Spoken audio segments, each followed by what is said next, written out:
Hi, my name is Ellen Deward, and these are my Instagram best practices for building a personal brand and building a network, and doing so kind of with the intention of helping yourself with your business or revenue streams.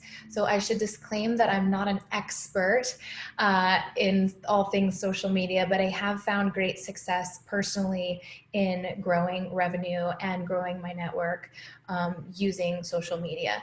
I should also disclaim the fact that social media trends do change frequently. And so at the time of this video, these are my 4 best practices. To start, Mark Zuckerberg owns Instagram and Facebook. There are some key distinctions between those 2 platforms and some similarities too. Instagram allows you to have more than that 5,000 cap on friends or followers that Facebook has, a Facebook personal page has. So let's dive into my tips. So the first one is actually, let me first talk about sort of my philosophy behind Instagram and social media. Basically, based on Gary Vaynerchuk's book, Jab, Jab, Jab, Right Hook, my philosophy is one of attraction marketing. So rather than blasting stuff I want people to do or buy, like spam, I want to rather come at people with value, whether it's entertainment, whether it's humor, whether it's information education. Basically, I want to add value, add value, add value, add value, and then ask for whatever my call to action is. I'll click on this link, you know, sign up now, but whatever. So if that kind of philosophy of attraction marketing versus being spammy resonates with you, then stay tuned. These are my best tips. So number 1 is consistency. This means you're going to choose kind of a schedule for yourself that feels doable, that you could do over the long haul. So it doesn't have to be a certain amount of time per day, but whatever it is that you want to give this endeavor is something that you need to be consistent with if you want growth to happen. So it can't be hit and miss. It can't be 1 week on, 3 weeks off, 1 day on, 3 days off. It needs to be a consistent regimen. Think about a storefront. Think about a storefront being open. Like if you don't expect, Target or Chase Bank to, sometimes disappear for 3 weeks at a time. So that's really important. And then also in terms of being consistent, you're going to have an overall consistent aesthetic and look and feel and vibe to your account that is authentic to who you are. In terms of the aesthetic, the look of it, there's different apps that allow you to filter your photos in fun ways. There's also filters inside the Instagram app. So using consistent filters. Cropping is really important for aesthetics. You can sometimes a simple, nicely cropped photo can make a bad photo amazing. Some apps have frames, so you're going to want to look around on Instagram and see what appeals to your eye.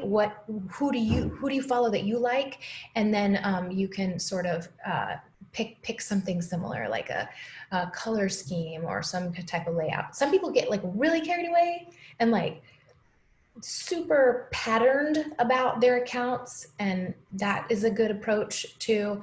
I don't like the super patterny things, but that's just a personal preference.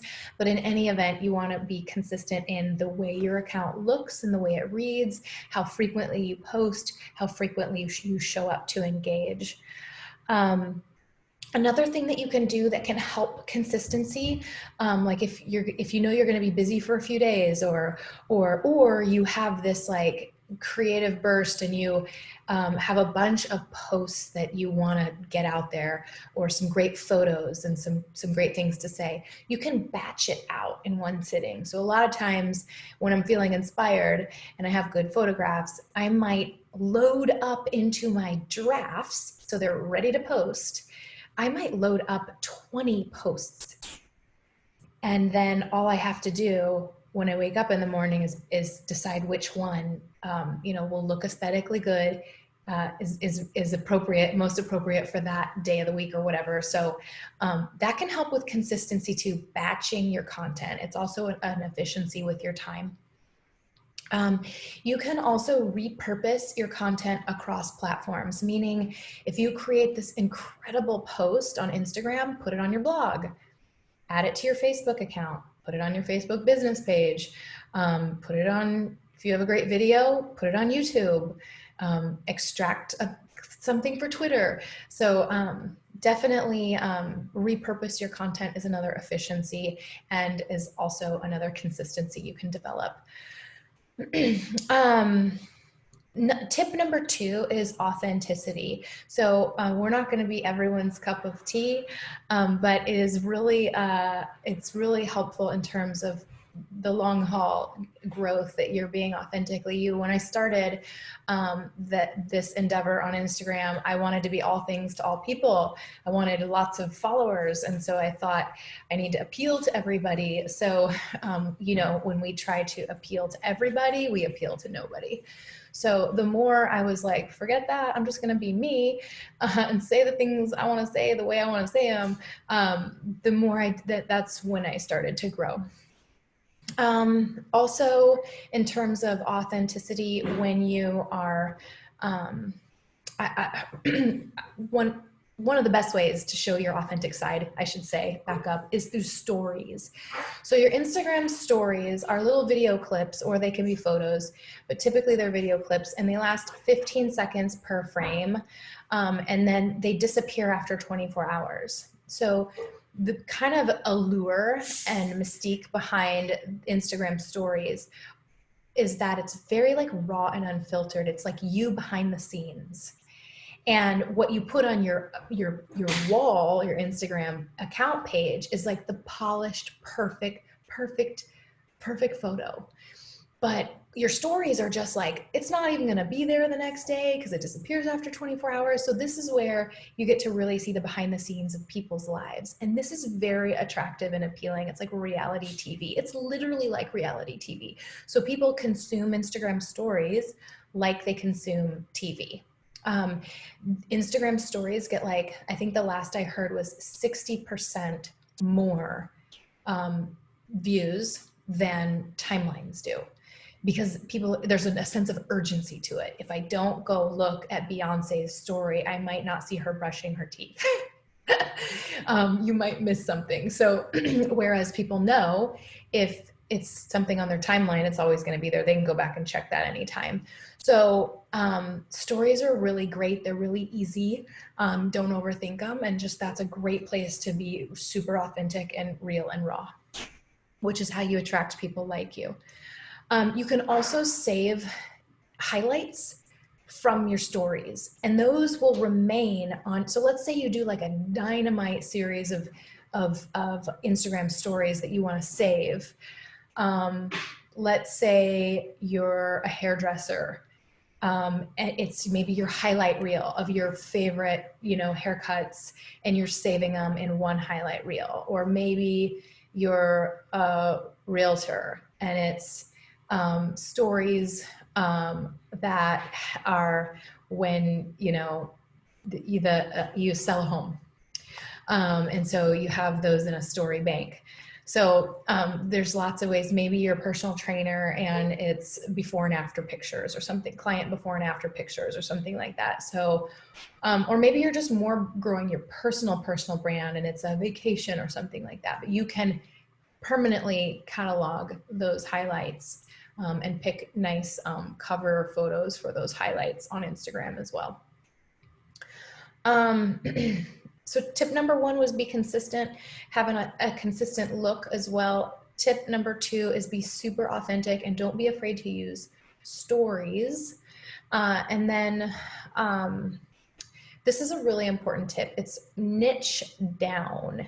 So again, when we try to be all things to all people, we appeal to nobody. And then also, like, back to that consistency thing, you want to really decide what this account that you're creating is about.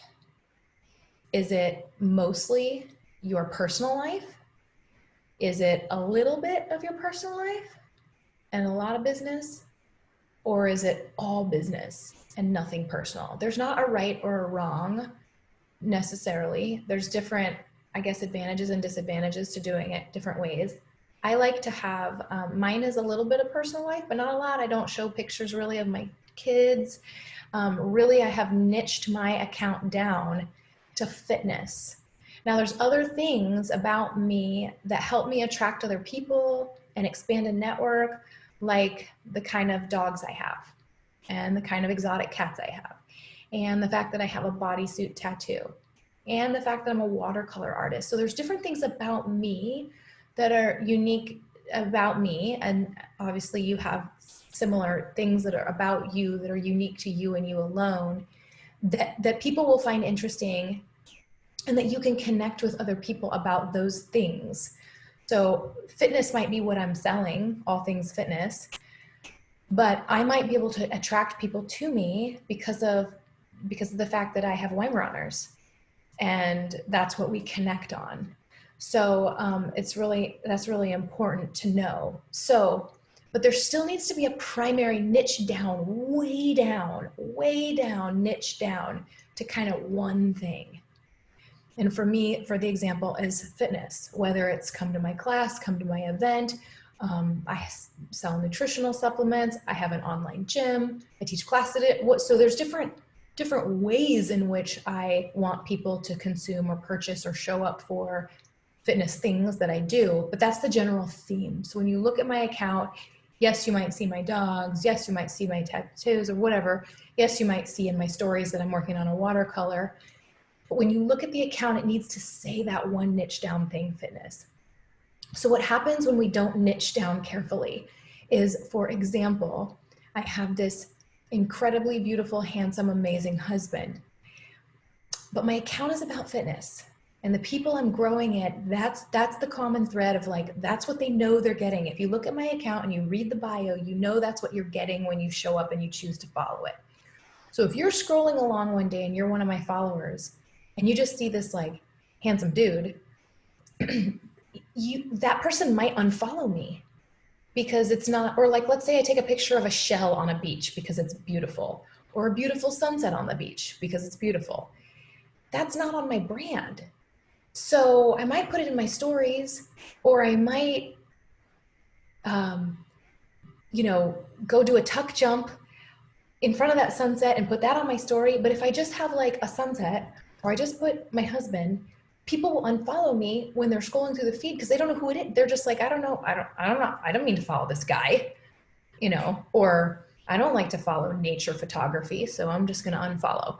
So it's actually really important, because people will unfollow if they follow you for who your account says you're going to be, and then suddenly you throw them this curveball. They're just going to unfollow you while they're scrolling. It's really important. It's also helpful that you find the right people, and that the right people that are really interested in the things that you hope and want them to be interested in are the people that are following you.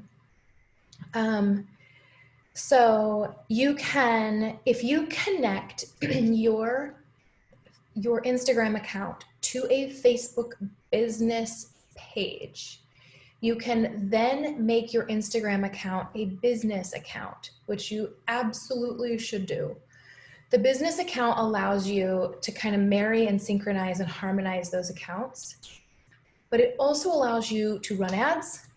It also allows you to run analytics. So you can see, like, where are people following me? Are they local? Are they not local? Are they male? Are they female? Are they 30 years old? Are they 60 years old?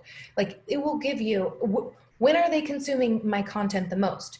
Is it Wednesday night? Is it Sunday morning? You can see all of that if you run analytics, if you attach your Instagram account to a Facebook business page and you make your Instagram account a business account. It also will allow them to be able to contact you via phone and email if you would like them to, for business purposes, through your Instagram account. There's something else I wanted to say about sponsoring ads. Then if you sponsor an Instagram ad, you can actually totally niche down your target to the people that are interested in what you want them to be interested in. So that's really important. The other thing about niching down is you can use hashtags just like you would Google. So hashtags are so important. You can also kind of hide them. So if you look at my Instagram account, which is at ELLENDEWERD, at Ellen DeWord, you will see that my hashtags are kind of hidden in the first comment of every post. There's 5 dots down a line, so they're just kind of not that obvious. I mean, you can still see they're there if you really want to look, but they're not as obviously they're not as obvious as if I put them in the post. We're allowed to have 30 hashtags per post, and I actually create those hashtags in advance in a Notepad app. So based on different themes, if I'm teaching a certain style of class, I have already certain hashtags pre-ready for me to go. So when I want, I copy and paste that. If I'm promoting myself as a Lululemon ambassador, I already have hashtags for that. So if I'm posting something like that, I'll go to my Lululemon ambassador note and copy those hashtags and hide them in the first comment. What that will do, and you want to choose hashtags that don't have like a million people following them, because it'll be like you'll get lost in that. It's too many. It's really good to find hashtags that are followed by like 1,000 or 6,000 or something not insane. So what that does is, like, let's say I use the hashtag cherry blossom tattoo because I have cherry blossom tattoos on me. Say I put that in this post, even if it's, I just want people to follow my fitness account, because people that are tattooed want fitness too, right? So people search hashtags all the time, just like they do Google or YouTube. They go to Instagram and they type in tattoo style, tattoo inspiration, cherry blossom tattoo. And what will happen is my post will show up when they search for that hashtag.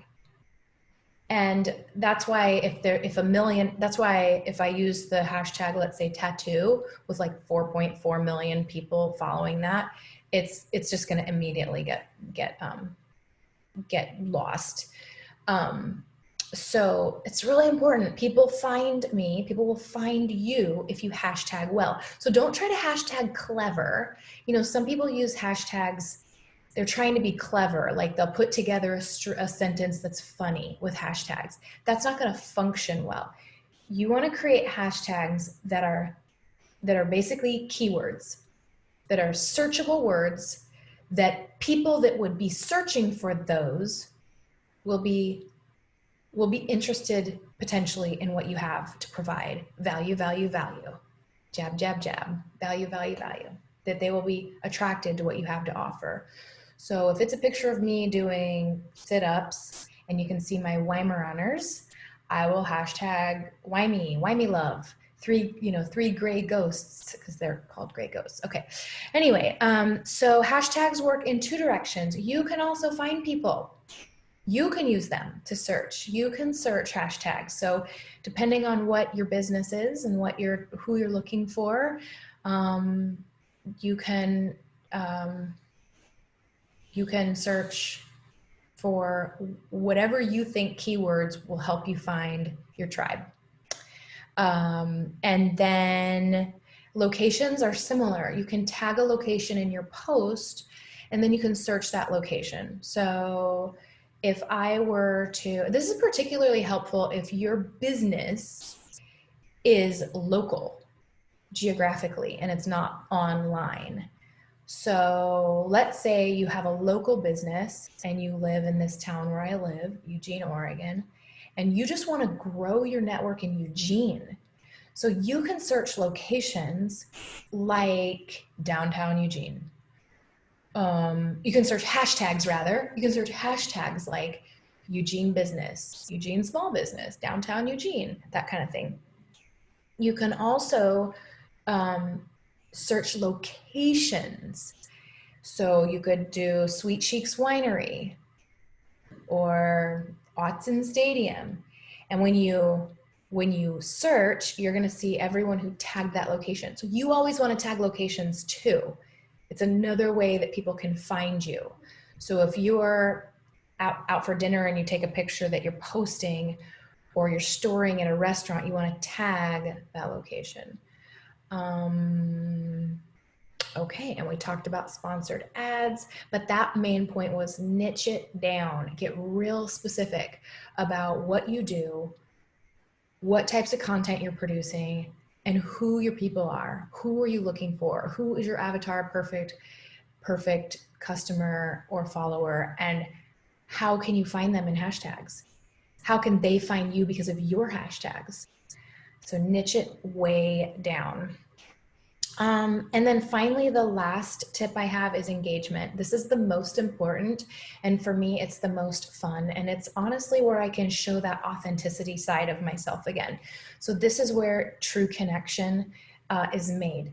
And I believe if this step is skipped, then I do not believe people can be truly successful with network marketing. This is where you spend time giving love to others. And this means you're taking an interest in their life too. So you're finding your tribe, you're finding your people, and you are commenting and asking questions and liking, and you're taking the time to build relationships. And this is the most important part of all. Tag people. So if you're posting about if there's a group of people, you want to tag people because that's part of that engagement. Engagement is the key, and it is the king of success. It's where it's your greatest value add. It's saying, I'm really here and I see you. I'm not just here trying to be a spammy salesperson here. I'm here to also give back and to listen and to give love. And then finally, it takes a lot of patience. There's not a lot of overnight success stories on Instagram. There are some, like I know someone who two people instantly overnight with one post that went viral, became, like just Instagram famous. But usually it doesn't happen overnight. Usually it's like tediously trying to grow a garden. And so be patient. So again, my tips are consistency in the look and feel and sound and how often you show up. Authenticity. You're not going to be everyone's cup of tea, but you're going to find the right people that love you. And then don't forget to story a lot. Speaking of authenticity, niche down, niche down, niche down, niche down, niche down, and don't do any like curveball posts that are out of your niche or you'll lose followers. And then, and sponsor ads. You're niching down, you can sponsor posts. And the call to action on the post doesn't have to be buy, it can be learn more. There's lots of different like little buttons you can put on those sponsored ads. And then finally, engagement is everything. So give back, have conversations underneath people's posts, and then they will do the same under yours. Okay, that's all I got. Thanks for listening.